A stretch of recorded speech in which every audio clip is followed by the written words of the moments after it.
jeg har altid været meget sådan stille og rolig, sådan, netop fordi, at jeg har været anderledes, og jeg har tænkt meget over, hvad folk har tænkt over om mig og sådan noget. Ej, nu bliver jeg helt ked af det, men det er pinligt det her. Fuck. Og det er jo lidt et emne, det her.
Så lige at sætte mig, så man kan se mig bedre.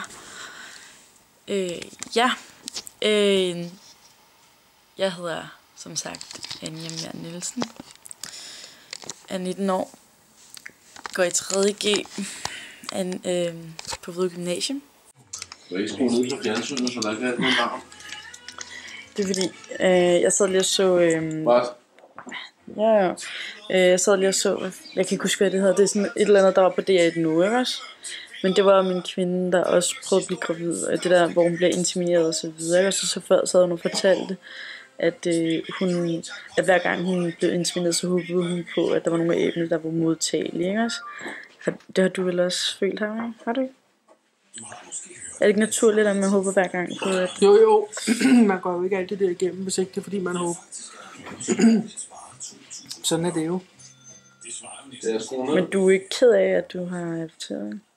Nej, hvorfor i alverden skulle jeg være det hele hovedformålet med hele den der proces? Det er jo at få et barn. Så hvorfor i alverden skulle jeg være ked af, at jeg er adopteret? Fordi at... Jamen, prøv at høre, Anja. Jeg tror også, jeg har sagt det til dig før. Jeg holder jo ikke mindre af dig, fordi du er adopteret. Tværtimod. Jeg holder... Altså, det kan jeg jo selvfølgelig ikke udtale mig om, fordi jeg har ikke nogen biologiske børn.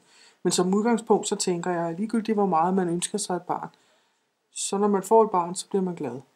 Hvis man kan få et biologisk barn, så når ønsket ikke at blive så stærkt. Jeg har ventet i 12 år på dig. Det forstår jeg ikke, hvad? Ja, det har jeg. Fordi fra den dag, hvor det var, at din far og jeg besluttede os til, at vi ville prøve at få børn, og indtil den dag, hvor vi rent faktisk hentede dig ud i Kastrup Lufthavn, der gik 12 år. 12 år? 12 år. Og I mødtes da I var 23, og I fik mig, da I var sådan... Ja, da vi var i midten af 30'erne. Ikke også? Ja. Og altså, det siger lidt om, hvor stort et ønske det er. Man bliver jo ikke ved, og man går ikke alt det igennem, hvis ikke det er, fordi man rent faktisk brændende ønsker sig et barn. Så jeg kan selvfølgelig ikke måle, da jeg ikke har nogen biologiske børn, kan jeg ikke måle det. Men som udgangspunkt vil jeg mene, at du er langt mere ønsket og langt mere elsket, end et biologisk barn, som var kommet af sig selv inden for et halvt år, ville have været. Forstår du? Fordi det har været så stort et ønske i så lang tid. Ja, det er nok den bedste måde, jeg kan forklare det på. Ja.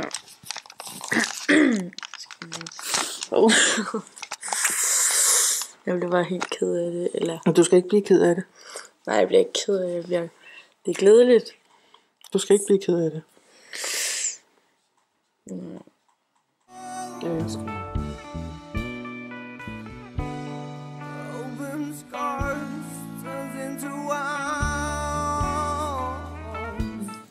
Må jeg godt spørge mig? Dengang jeg adopterede mig, så kunne I jo så vælge, om I ville have en søn eller en datter, ikke? Nej, det kunne vi ikke. Kunne I ikke? Nej. man fik et billede af en, der lignede en lille dreng, som viste sig at være en lille pige.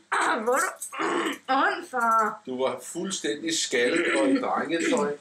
Skalhåret. Ja, du var skalhåret her. Det var... Ikke?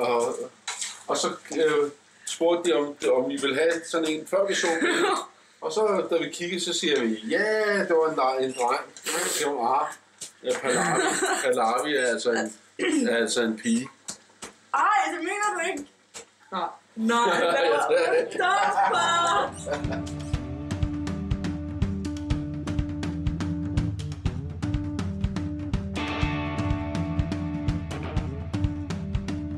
Kærligheden til barnet, det er til personen. Det er ikke til dets rødder. Det er jo ikke til, har jeg født hende, eller har jeg ikke født hende. Så kommer mor ind i billedet, ikke? Og får dig.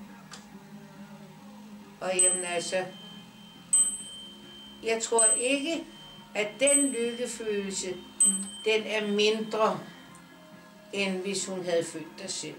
Det tror jeg ikke. Du håber, Jamen, det kan jeg slet ikke forestille mig. Tværtimod, så er det, som jeg siger, den må være større. Fordi hun er jo kørt ned på, at de ikke kan få nogen selv, ikke? Mm. Det er hun jo kørt ned på, ikke? Ja. Og så får hun lige pludselig lov at få et lille barn, ikke?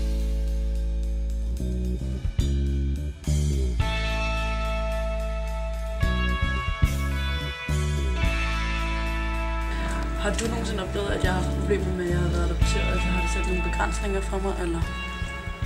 Begrænsninger for dig? Nej, det har der aldrig gjort. Det har givet nogle udfordringer. Såsom? Jamen, der er nogle ting, som for eksempel, at du ser jo anderledes ud. Mhm. Og det har nogle gange været lidt svært for folk at forstå, Ja. at du så anderledes ud. Og det er måske også lidt svært at forholde sig til, hvis du tænker på, at hvis man kigger på dig udenpå, så danner man sig et billede. Men hvis man kender dig indeni, så ved man noget helt andet. Ja. Altså, så den der sådan, kombination af at se anderledes ud, men være dansk indeni, den vil altid være der. Lige her. Det er min gamle skole. Vestfjordskolen.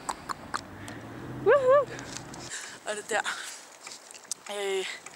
Jeg har haft en god tid. Mindst i hvert fald som en god tid. Øj, nu kommer den der. Faktisk på min skole, min folkeskole, der var der faktisk ikke særlig mange mørke. Jeg tror faktisk kun, der var mig og en anden, som var mørke, som altså var brune. Så er der selvfølgelig nogen, som har været på sådan en mulette, men ellers var Vestfjordskolen sådan der overvejende bare sådan der hvide mennesker. Og der kunne man måske godt have været sådan tilbøjelig til at tro, at jeg så ville have følt mig meget anderledes.